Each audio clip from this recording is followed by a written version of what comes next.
this chapter, we're going to look at the medical management of a ketogenic diet, and that will cover what we would expect of you to do in terms of the monitoring of the diet. It will cover your medical and your dietetic team and what kind of side effects we might expect and how we would deal with those.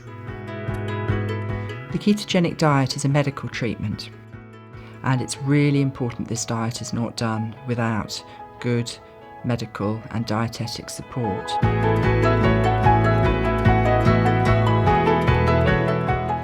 The ketogenic diet team will always include a neurologist or a physician who has got an interest in epilepsy, who can give the medical support to the diet. It would always include a dietitian who was experienced in using the diet and able to give you all the support there. And some centres will have a ketogenic diet nurse, and your GP is somebody who will be involved as well with prescribing any special products that are needed.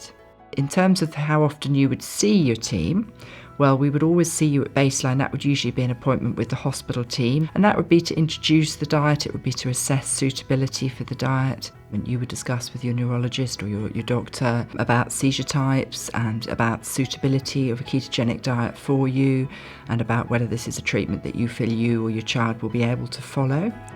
And then once the diet was started, we would see you every 3 months at first, and then that might go to every 6 months on an ongoing basis. And what about his seizures? Yeah, he's still having his absent seizures. Yeah. But again, they're still lower than they used to be. Yeah. At follow-up appointments, we would discuss progress. We would look at how the seizures are responding. We'd look at any side effects. We'd look at weight and height. We would look at clinic blood, so we would take blood to look at all the blood parameters to make sure that everything was okay on the diet.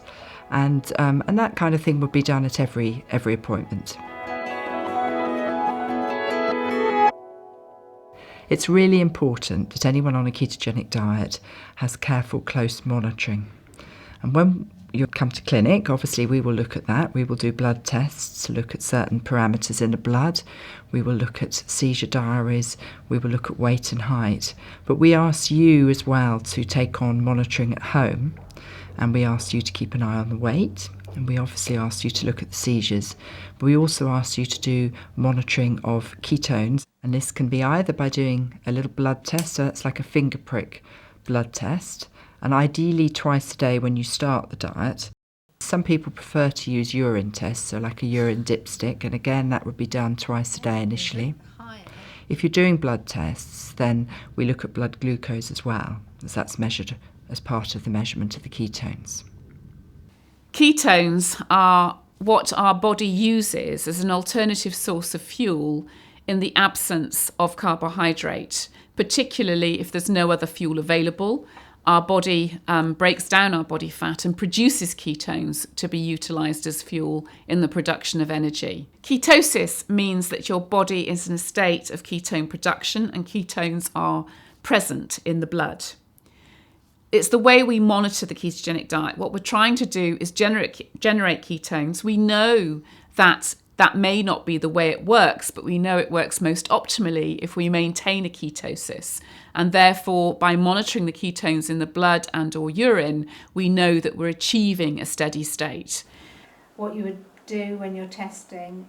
Testing and monitoring are very, very important part of the ketogenic diet. If somebody is sending us in their monitoring, over time we get a picture of how things are going, and we can see when things need to change. We can then know whether we need to change calories, whether we need to increase fat, whether we need to decrease calories or decrease carbohydrate. It just gives us that picture, and if we can fine tune, we can make the diet work to the best that we can.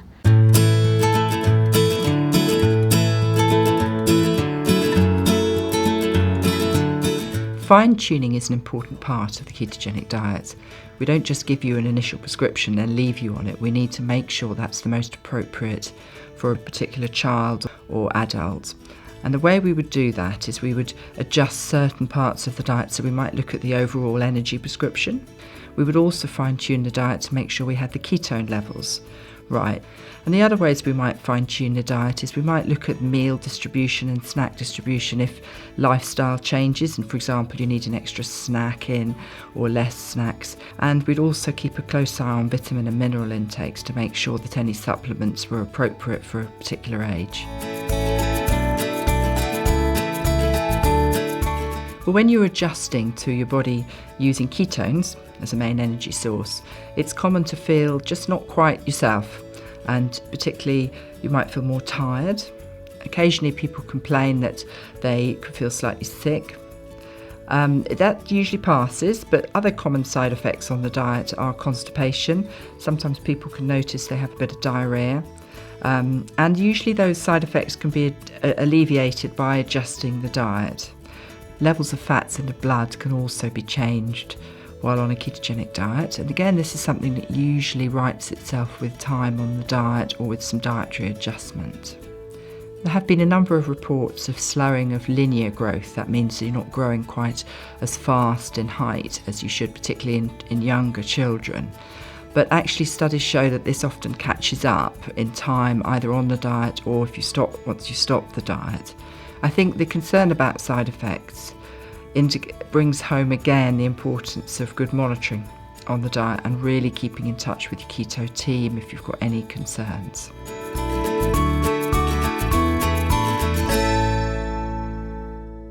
It's really important before taking on a ketogenic diet that you consider carefully whether you and your child can cope with the dietary restrictions, because compliance is important. If you don't stick to your dietary prescription, then you're not going to get the benefits of the diet, because the child or yourself is going to be going in and out of ketosis, particularly if you're including extra carbohydrate to the prescription. And if a child has done really well on the diet, there is a risk that if somebody slips a little bit of extra sweet food in and they suddenly have something they're not allowed, there is a risk of the seizures returning or the seizures worsening. So it is very, very important before you take on this treatment that you weigh up whether it's something that you can really commit to.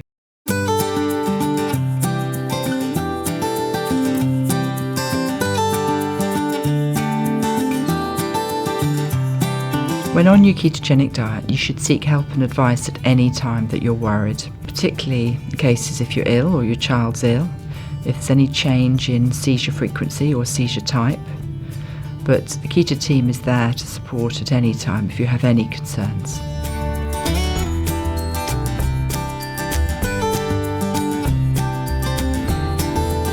So the ketogenic diet is a team approach, and we will work with you. Your ketogenic diet team will work with you to make sure that you're fully supported every step of the way. But you're not alone doing this, and you will be doing the diet for yourself or your child in collaboration with your team, the doctor, the dietitian, maybe a ketogenic nurse, and Matthew's friends are there as well to give you support, and a website's there. But it's a team approach to make sure that you can do the diet as easily and as well as possible.